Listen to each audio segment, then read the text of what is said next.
The phone rings. It's some detective from some New Jersey precinct wanting to know something about my brother, like where is he? I have no idea the whereabouts of anyone in my family, least of all my 50-year-old brother, I say. Your brother is wanted for car theft, and this is not his first time, says said detective.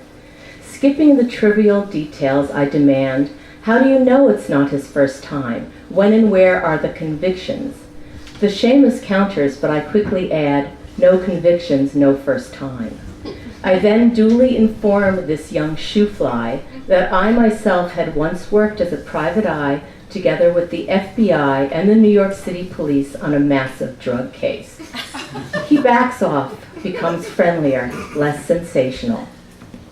If you spoke with my brother's ex-wife, I continue, assuming he did, well, they went through a very bitter divorce.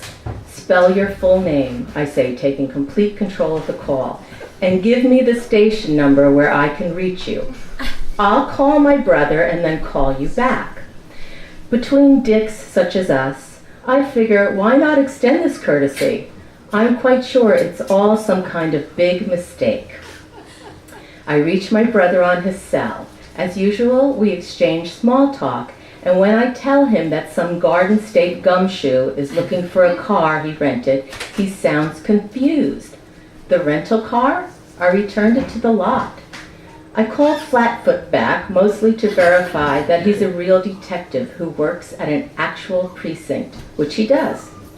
When I tell him that the car was returned, he informs me that the security footage clearly shows that it wasn't brought back to the rental lot.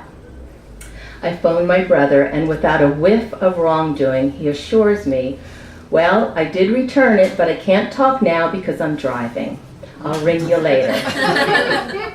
The call ends, and only then do I remember that my youngest brother doesn't own a car. I try his cell again, but he no longer picks up my calls, ever.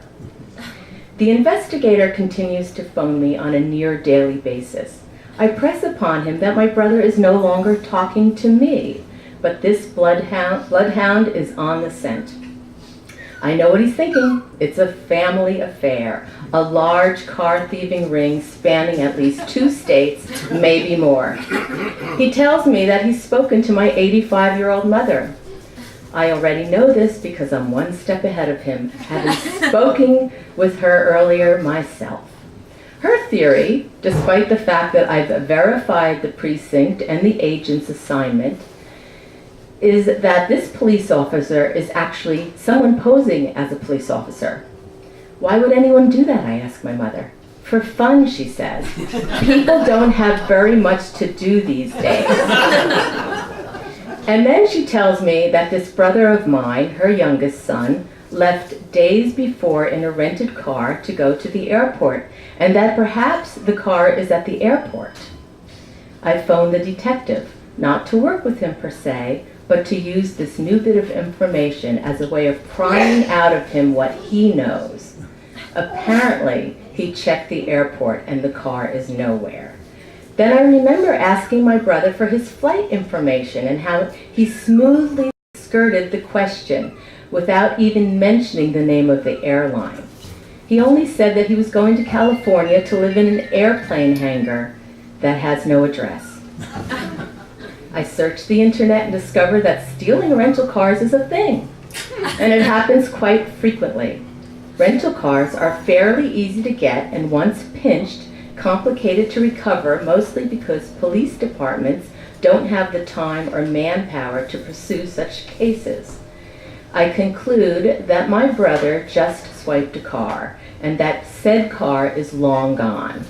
He may have even bagged more than one over the years. Surely the ex-wife knows. The next time Sherlock calls, I do something that anyone's allowed to do. I instruct him not to call me anymore. I know that he must abide by this, at least for now. I never hear from him again. Days turn into weeks and weeks into months. I pine to hear my brother's voice. In so many ways, he was my lifeline, the only person with whom I could really talk, the one who always validated our troublesome childhood, the one throughout the years who really saw and appreciated me for who I am. As a coping mechanism, I practice considering him dead by imagining his funeral. In each new daydream, I build upon the details. Open coffin or urn. Maybe he was cremated. A mix of attendees or only car thieves. I decide upon a smattering of family and underworld figures surrounded by aromatic white lilies. The phone rings. It's him. We talk as if no time had passed, mostly about the weather and how happy he is in California.